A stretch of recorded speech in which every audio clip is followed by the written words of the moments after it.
بسم الله الرحمن الرحيم. فتحت الجلسة.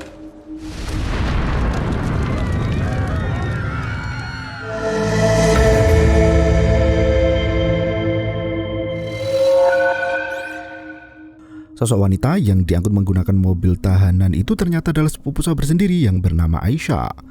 Wanita itu adalah anak dari Bibi Umaymah dan Paman Jamil yang baru saja menghabisi nyawa sang putri dengan cara yang keji. Aisyah memotong-motong tubuh anak malang itu dan direbus sebelum akhirnya disantap olehnya sendiri. Tragedi yang menimpa Aisyah menambah deretan fitnah yang ditujukan pada Sabar Al-Madah. Dr. Sami yang dikenal sebagai alim ulama berpendidikan tinggi pun ternyata adalah raja jin dari bangsa Kozah yang terkenal sangat kuat dan bengis. Sami menunjukkan jati dirinya yang jahat pada Sabar namun bertopeng mulia di depan orang lain. Sabar tak kuasa menghadapi kemunafikan iblis yang jauh lebih bengis dari manusia terjahat di muka bumi. Mampukah ia menyelamatkan Aisyah dari kepulan api yang membara? Berikut ceritanya. Adegan kembali ke masa lalu saat Sabar masih menjalin hubungan dekat dengan Dr. Sami. Sabar menceritakan pengalaman hidupnya yang berjuang mengalahkan Malika dan Hindi. Ia berhasil membakar pengikut jin jahat dan menyegel mereka ke dalam neraka. Sami justru bertanya jika jin dan manusia diciptakan untuk menyembah Allah, apakah membunuh jin tidak menjadi sebuah dosa besar? Sabar menjelaskan bahwa ia tidak pernah memiliki tujuan untuk membunuh makhluk Allah. Namun apa yang dilakukan oleh jin kafir itu sudah sangat membahayakan umat manusia. Sabar terpaksa menyingkirkan mereka agar tidak mengganggu ibadah manusia yang taat kepada Allah dan Rasul-Nya. Sami mencoba memutarbalikkan pikiran manusia dan berkata jika seandainya ia berada dalam bahaya, maka ia boleh membunuh orang lain. Sabar menegaskan bahwa ia tidak pernah memiliki niatan untuk membunuh. Ia hanya ingin menjauhkan teror gaib, namun mereka tak berhenti mengganggu keluarganya. Tujuan utama Sabar adalah untuk melindungi orang-orang dari bahaya iblis. Sami tak bisa mendebat lagi dan langsung memuji kecerdasan Sabar dengan pujian yang terdengar melebih-lebihkan. Kini Sabar berada di kantor pengadilan untuk mengikuti sidang pertama kasus Aisyah. Hakim ketua memukul palu sebanyak 3 kali yang beriringan dengan percikan api. Terdengar suara ledakan kencang dari tempat instalasi listrik di mana api langsung menyembur ke seluruh ruangan. Kepulan asap tebal membuat seluruh tamu berlarian menyelamatkan diri. Sabar ikut panik dan berlari menuju ke arah pintu. Tak disangka sosok Sami dan Sahar menatap Sabar sambil tersenyum seolah sedang menertawakan Sabar yang ketakutan.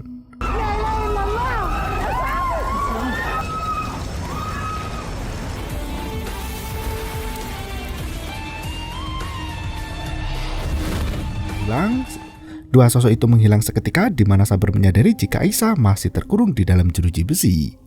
Sabar berusaha membuka pintu sel itu namun kekuatannya tidak bisa meruntuhkan tembok baja. Walid muncul dan menghempaskan kursi besi. Sabar menggunakan potongan besi itu untuk mencongkel gembok pintu sel.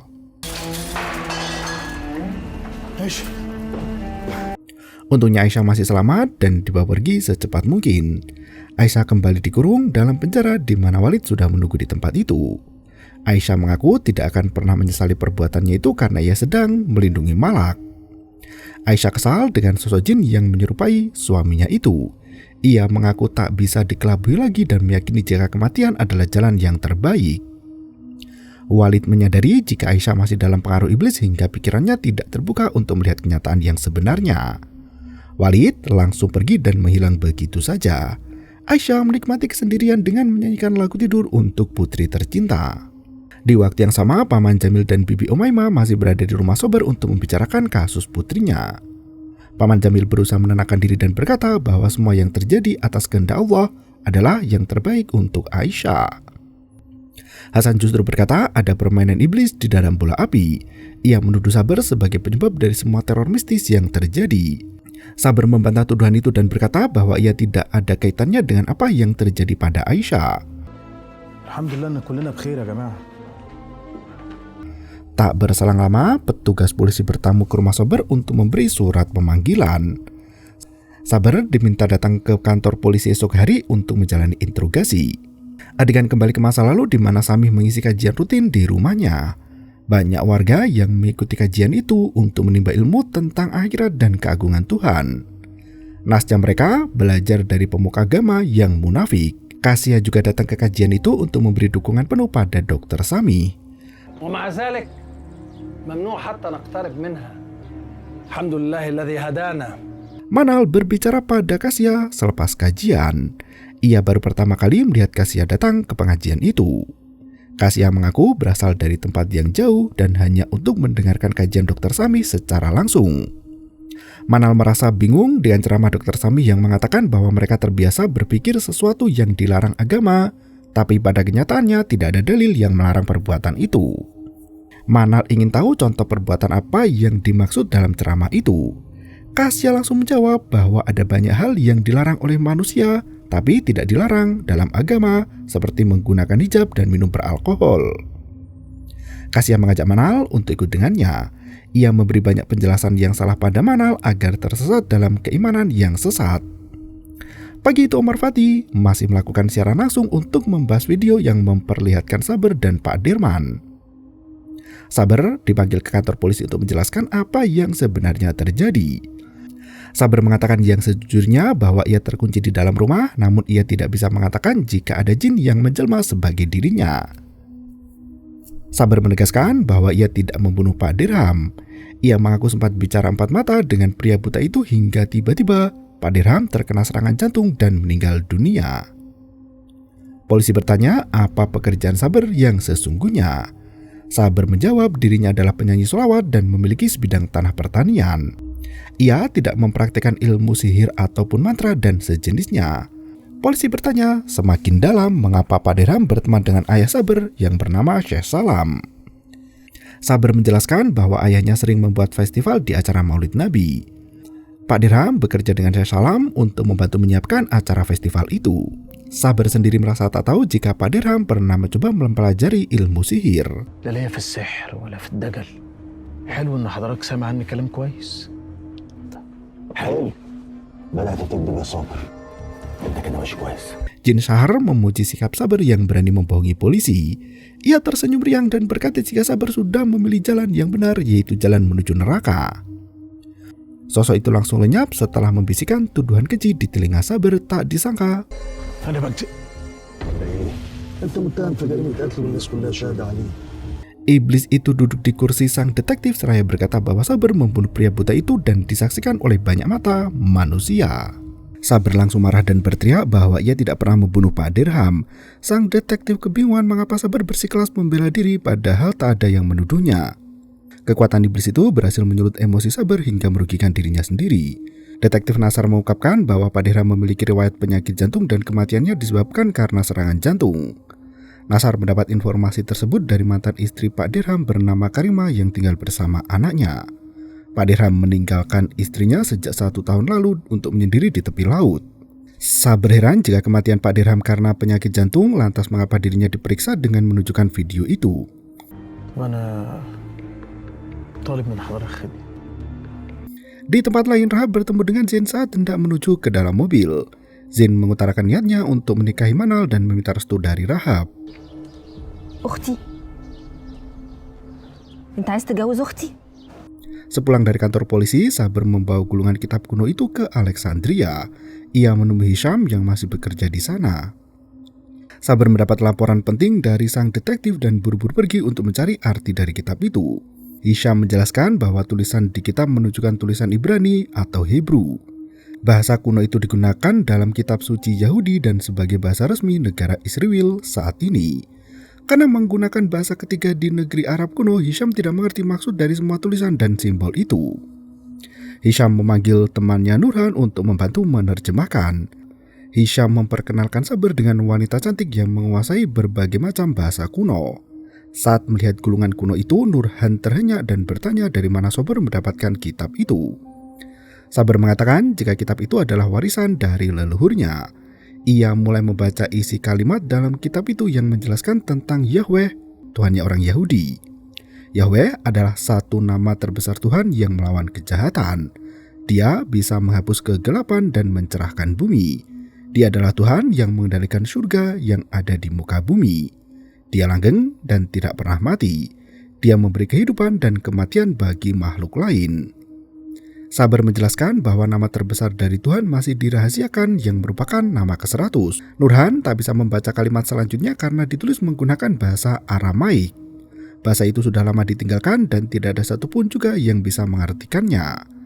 Nurhan meminta Sabar untuk menjelaskan lebih lanjut bagaimana ia bisa mewarisi kitab yang tidak dimengerti artinya. Sabar langsung mengelak dan buru-buru pergi. Nurhan menyuruh Syam untuk meminta foto kitab itu pada Sabar. Ia masih penasaran dengan asal-usul dari kitab kuno itu dan apa arti dari bahasa Aramaik yang tertera di dalamnya. Rahab langsung menemui Manal setelah mengetahui rencana Zain yang hendak menikahi kakaknya sendiri. Zain adalah mantan suami Rahab yang bercerai karena tertangkap menjual belikan narkoboy. Rahab baru sehari menikah dengan Zain dan langsung minta cerai. Rahab heran dengan Manal mengapa menjalin hubungan dengan mantan suami adik kandungnya sendiri. Manal tak bisa mengelak dari perasaannya sendiri. Ia mengaku jatuh hati pada Zain setelah menjalin kedekatan cukup lama. Manal malu untuk mengatakan hal itu pada Rahab hingga Zain bertindak gegabah untuk mengungkapkan hal itu. Rahab mengingatkan Manal jika masa idah kakaknya itu belum selesai. Rahab melarang Manal untuk menikah dengan Zain karena ia tahu pria itu sangat tidak baik untuk kakaknya. Selain gemar bermain wanita, Zain juga sangat rakus terhadap harta. Rahab tidak mau kakaknya menjadi korban seperti apa yang pernah ia alami di masa lalu. Manal langsung membantah dan membela Zain. Ia berkata bahwa Zain sudah berubah menjadi orang yang baik. Manal justru menuduh Rahab masih mencintai Zain karena melarangnya menjalin hubungan dengan pria itu. Rahab langsung mengelak dan berkata jika dari awal pernikahan dulu ia tidak pernah mencintai Zain. Manal langsung meminta restu pada adiknya itu sambil tersenyum bahagia. Malam harinya, Sabar sudah mendapat alamat rumah istri Pak Dirham yang tinggal bersama Daud. Mereka sedang berada di rumah sakit El Amir karena Daud menderita suatu penyakit misterius. Malam itu juga Sabar mengunjungi rumah sakit agar bisa segera bertemu dengan anak Pak Dirham. Di waktu yang sama, Hasan membicarakan bisnis properti dengan asistennya di rumah. Mereka hendak membeli tanah milik Haji Abed El Latif dan berharap tidak ada orang lain yang menawar harga lebih tinggi. Tak berselang lama, Zain datang ke rumah Hasan untuk meminta restu dari pria itu. Belum sempat memberikan kabar baik, Dr. Sami ikut bertamu ke rumah Hasan. Melihat kedatangan Dr. Sami, Hasan merasa sangat terhormat untuk menerima tamu agungnya itu. Kedatangan Dr. Sami adalah untuk mendamaikan Zain dan Hasan agar tidak berebut tanah ataupun berebut istri. Zain sepakat untuk membatalkan pembelian tanah dari Haji Sulaiman dan memberi tanah itu pada Hasan. Hasan dan Zain terlalu tunduk dengan perkataan Sami hingga selalu mematuhi perintah iblis itu. Hasan mulai mengerus ada hal janggal yang sangat mencurigakan. Benar saja Zain mengutarakan niatnya untuk meminang Manal dan memberi tanah sebagai uang panai. Hasan masih tak percaya dan mencoba memastikan Manal siapa yang dimaksud. Sami melirik sambil menahan tawa. Ia berkata Manal yang dimaksud adalah mantan istri Hasan. Di waktu yang sama, Daud bersama ibunya sudah berada di ruangan dokter untuk memeriksakan diri. Karima mengeluhkan bahwa Daud sering berteriak histeris dan mengeluh kesakitan. Dokter Yasir memeriksa kondisi kesehatan anak itu dengan menggunakan stetoskop. Anehnya Daud mulai bicara ngelantur dan menatap tajam ke mata sang dokter.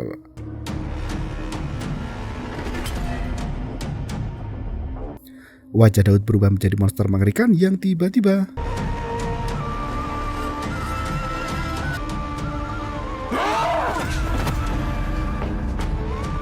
Dr. Yasir terpental sampai pingsan di tempat sementara Daud masih dalam kondisi kerasukan setan. Karima hanya bisa diam melihat wajah anaknya yang mengerikan. Daud berjalan keluar ruangan dan semua orang takut melihat anak itu dan berlari menjauh. Tak disangka Daud menyerang semua orang yang menghalangi pandangannya tepat di saat Sabar memasuki lobi rumah sakit itu. Karima sampai menangis menyaksikan perubahan mata anaknya. Daud menyambut Sabar dengan menyebut nama ibu kandungnya yaitu Afaf atau biasa dipanggil Vivi. Sabar tak menyangka iblis yang merasuki Daud mengenal ibu kandungnya yang sudah meninggal dunia. Tubuh Daud digerakkan oleh kekuatan iblis dan merangkak ke atas tembok hingga sampai di langit-langit.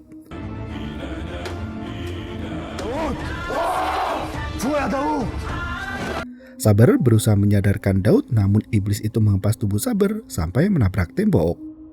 Iblis itu mengungkapkan bahwa mereka akan terus membuat Sabar kebingungan dan menyiksa Sabar sampai mati.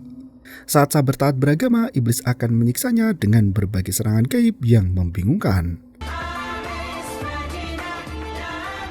Sabar mengingat perkataan Pak Dirham untuk menyelamatkan anaknya. Sabar membacakan ayat ruqyah untuk melawan iblis yang bersemayam di tubuh anak kecil itu. Allahumma ya mubtil as-sihr. Iblis itu mulai mengerang kepanasan dengan nafas yang terengah-engah. Sabar mendekati Daud secara perlahan dan menempelkan tangan ke keningnya.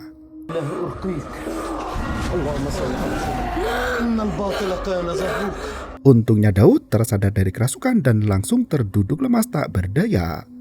Karimah berlari memeluk putra satu-satunya sambil mengucapkan terima kasih pada Sabar karena sudah menolong Daud. Sabar mengungkapkan bahwa Pak Dirham memintanya untuk melindungi Daud. Karimah terhenyak mendengar nama suaminya itu. Ia memilih untuk diam karena Pak Dirham sendiri yang memilih untuk pergi dari rumah. Sabar mengantarkan Karimah dan Daud pulang ke rumah. Anak itu masih terlihat lemas dan jalan sempoyongan. Karimah menunjukkan kamar Pak Dirham yang masih terkunci rapat seperti sedia kala. Pak Dirham tidak membiarkan siapapun memasuki kamar itu dengan alasan terlalu berbahaya. Bahkan Pak Dirham sendiri tidak mau memasuki ruangan itu karena takut terjadi hal buruk pada keluarga. Sabar meminta izin untuk melihat ke dalam ruangan Pak Dirham agar ia bisa mencari petunjuk dari tempat itu. Karimah membawa Daud ke dalam kamar dan mengambil kunci gembok kamar untuk Sabar. Di tempat lain, Hasan menemui Manal yang berdandan cantik tanpa hijab. Ia tak menyangka jika mantan istrinya itu sudah menjalin hubungan baru dengan laki-laki lain. Hasan juga menegur Manal yang keluar malam hari tanpa memakai jilbab. منال ازاي؟ ده انا ما عرفتكيش غير من ريحتك. ما تبطل لف ودوران بقى. هو انت جاي ورايا ليه؟ عايز ايه؟ واقف لي زي النضرجيه. انا يهمني الولد ابني. Manal langsung bertanya mengapa Hasan berkunjung ke rumahnya itu. Hasan menyesalkan keputusan Manal yang menjalin hubungan dengan Zain. Meski hati sebenarnya cemburu, Hasan berlagak santai dan mempersilahkan Manal untuk menikah dengan Zain. Hasan menegaskan jika Manal sudah punya suami baru, ia ingin hak asuh Ali menjadi miliknya. Hasan melenggang pergi dengan angkuhnya sementara Manal terlihat gugup dan ketakutan. Sabar membuka kamar Pak Dirham dengan membaca doa. Tempat itu dipenuhi dengan barang antik dan berbagai macam kitab kuno. Sabar mengambil satu kitab dan membukanya sambil terus membaca doa perlindungan. Ia menemukan satu kitab aneh yang dibungkus dengan kain kafan. Saat dibuka, kitab itu berisi simbol iblis yang mirip seperti gulungan kertas Qom el-Sokafa. Kitab itu menjelaskan keberadaan Ishtar yang merupakan dewi dalam mitologi Mesopotamia kuno. Dewi Ishtar dikenal sebagai dewi cinta dan menguasai peperangan. Sang dewi menunggangi raksasa bernama Sahar dan mampu menaklukkan berbagai hewan mitologi lainnya.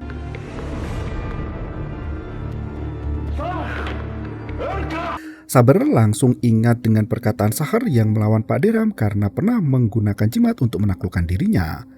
Ternyata Pak Dirham mendapat jimat itu dari kitab kuno tentang Dewi Ishtar. Sabar membalut kitab itu dengan kain kafan dan membawanya pulang secara diam-diam.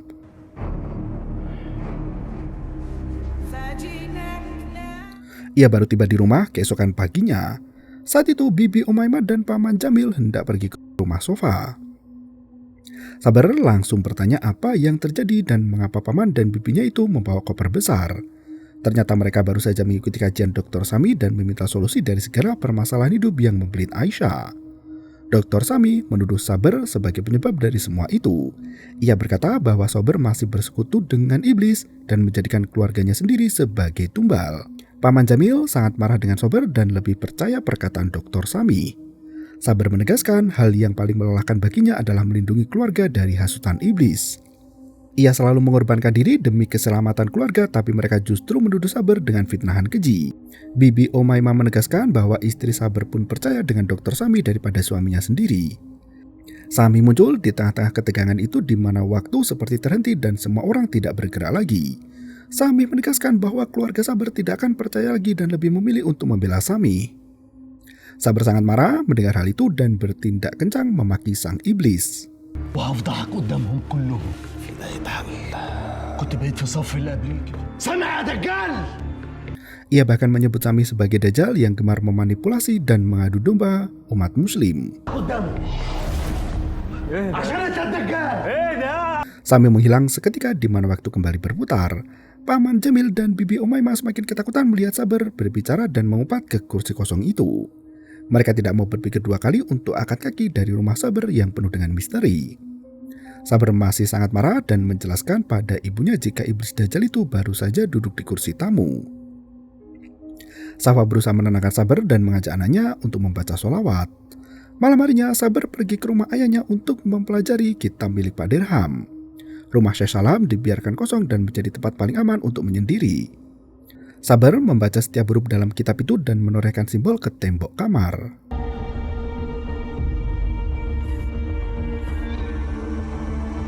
Saat Sabar sibuk menulis tabel dengan huruf Ibrani, seorang pria misterius muncul membawa tongkat dan berjalan menghampiri rumah Sabar.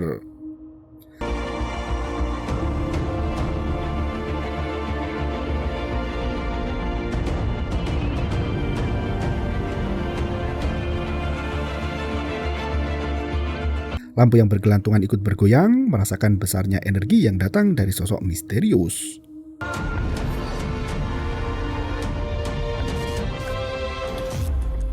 Listrik rumah mulai berkedip di mana sosok misterius itu memasuki teras rumah.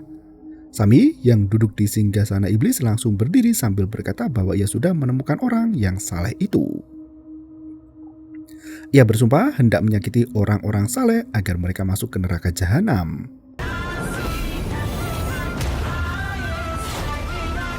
Sahar muncul di hadapan Sabar dan berkata bahwa apa yang dilakukan Sabar adalah penistaan agama.